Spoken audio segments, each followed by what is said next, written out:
ओवैसी ने लोकसभा में अपने संबोधन के दौरान कहा कि मैं इस सरकार को सावधान और आगाह कर रहा हूं कि अगर आप मौजूदा स्वरूप में वक्फ कानून लाते हैं और बनाते हैं जो अनुच्छेद 25, 26 और 14 का उल्लंघन होगा तो इससे इस देश में सामाजिक अस्थिरता पैदा होगी।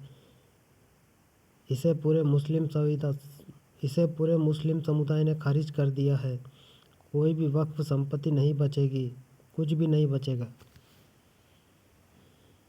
अमेरिकी सैन्य विमान ने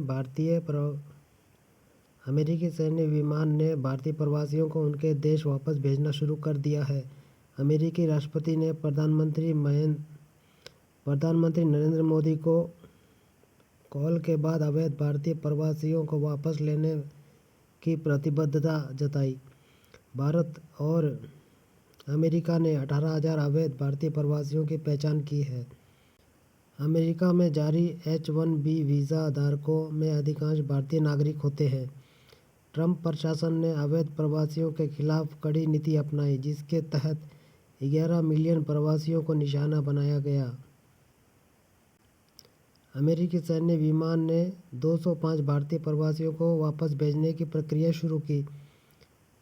यह उड़ान टेक्सास के सैन एंटोनियो एयरपोर्ट से रवाना हुई। सभी प्रवासियों का सत्यापन भारत सरकार द्वारा कर लिया गया है।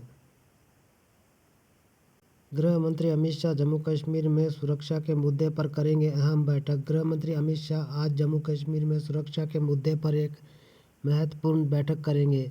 इस बैठक में राज्य की सुरक्षा नीतियों पर चर्चा होगी और आवश्यक कदमों पर निर्णय लिया जाएगा।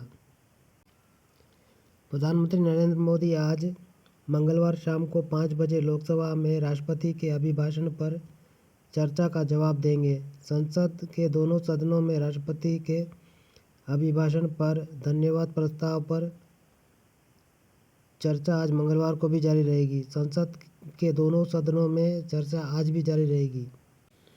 सांसद रामवीर सिंह बिधूड़ा ने धन्यवाद प्रस्ताव पेश करते हुए लोक कल्याण की योजनाओं सहित नरेंद्र मोदी सरकार की उपलब्धियां गिनाई। उन्होंने दिल्ली में आम आदमी पार्टी के नेतृत्व वाली सरकार पर दिल्ली में आयुष्मान भारत और प्रधानमंत्री आवास योजना जैसी केंद्र सरकार की योजनाओं को लागू करने में कथित रूप से विफल रहने पर निशाना साधा।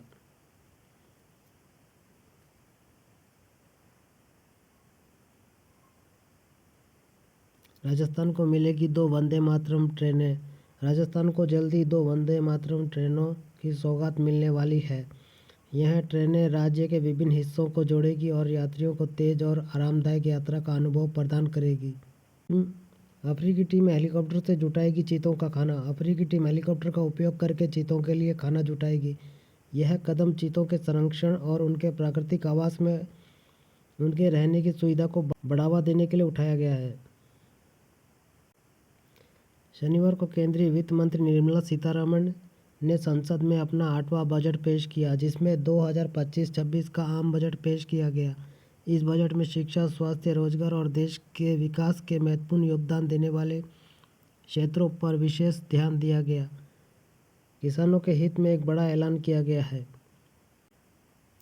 इस बजट में निर्मला सीतारमण ने अपने बजट में किसान क्रेडिट कार्ड पर कृषि लोन की सीमा बढ़ाया गया है, जिसे 3 लाख रुपए से बढ़ाकर 5 लाख तक की घोषणा की है। झारखंड में लगभग 21.50 लाख से अधिक किसानों को इसका लाभ मिल सकता है।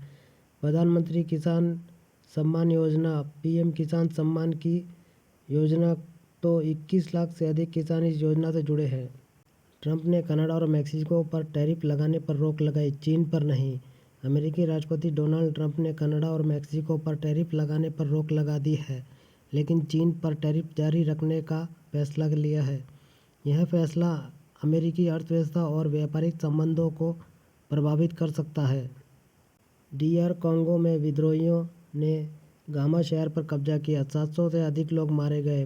पूर्व DR कांगो में M23 समूह के विद्रोहियों ने गोमा शहर पर कब्जा कर लिया है, जिसमें 700 से अधिक लोग मारे गए हैं। इस घटना से क्षेत्र में भय और अस्थिरता का माहौल बना हुआ है। भारत में गिलेन बेरे सिंड्रोम का प्रकोप, चलने में असमर्थता। भारत में गिलेन बैरे सिंड्रोम नामक एक रोग का प्रकोप देखा जा रहा है जिससे लोगों को चलने में असमर्थता हो रही है। स्वास्थ्य अधिकारी इस स्थिति से निपटने के लिए उपाय कर रहे हैं। अमेरिकी सहायता एजेंसी पर ट्रंप और मस्क का हमला, राजनीतिक तूफान। अमेरिकी राष्ट्रपति डोनाल्ड ट्रंप और उद्यमी एलन मस्क ने अमेरिकी सहायता एजेंसी यूएसएआईडी पर हमला बोला है, जिससे राजनीतिक तूफान खड़ा हो गया है। इससे इस एजेंसी के कामकाज पर भी असर पड़ सकता है। अमेरिकी सहायता एजेंसी यूएसआईडी के प्रमुख को हटाने की कोशिश तेज। अमेरिकी राष्ट्रपति डोनाल्ड ट्रंप और उद्यमी एलन मस्क ने अमेरिकी सहायता एजेंसी यूएसआईडी के प्रमुख को हटाने की कोशिश तेज कर दी है, जिससे एजेंसी के कामकाज पर असर पड़ सकता है। चीन ने ट्रंप के टैरिफ के जवाब में प्रतीकात्मक कार्रवाई की घोषणा की। चीन ने अमेरिकी राष्ट्रपति डोनाल्ड ट्रंप द्वारा लगाए गए टैरिफ के जवाब में कार्रवाई की घोषणा की है, जिससे दोनों देशों के बीच व्यापार युद्ध और तेज हो सकता है।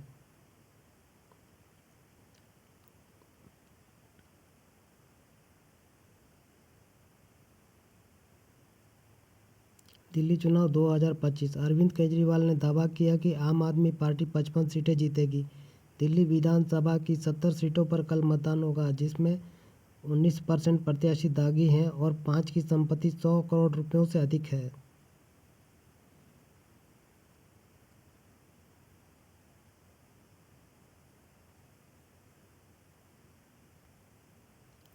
गुजरात में भी आएगा यूसीसी, सीएम भूपेंद्र पटेल ने बनाई 5 सदस्यीय सब कमेटी। एससी की पूर्व जज करेगी अध्यक्षता। गुजरात के मुख्यमंत्री भूपेंद्र पटेल ने यूनिफॉर्म सिविल कोड को लेकर एक 5 संसदीय कमेटी की घोषणा की है। सुप्रीम कोर्ट की पूर्व जज रंजना देसाई इस समिति की अध्यक्षता करेंगी। सीआईएसएफ रिक्रूटमेंट 2025, सीआईएसएफ में कांस्टेबल ड्राइवर की निकली भर्ती, आवेदन प्रक्रिया शुरू। ओएनजीसी भर्ती 2025 के तहत 108 पदों पर आवेदन 10 में से 24 जनवरी तक खुले हैं, जिसमें अधिकतम वेतन 1.8 लाख रुपए तक मिलेगा। परीक्षा 23 फरवरी को सीबीटी कंप्यूटर आधारित परीक्षा के रूप में होगी, जिसमें सामान्य ज्ञान, विषय विशेष ज्ञान, अंग्रेजी और योग्यता की जांच होगी। चयनित उम्मीदवारों को साक्षात्कार और समूह चर्चा से गुजरना होगा। भारतीय स्टेट बैंक एसबीआई ने भारत भर में विभिन्न पदों के लिए कुल 14,191 रिक्तियों की घोषणा की है।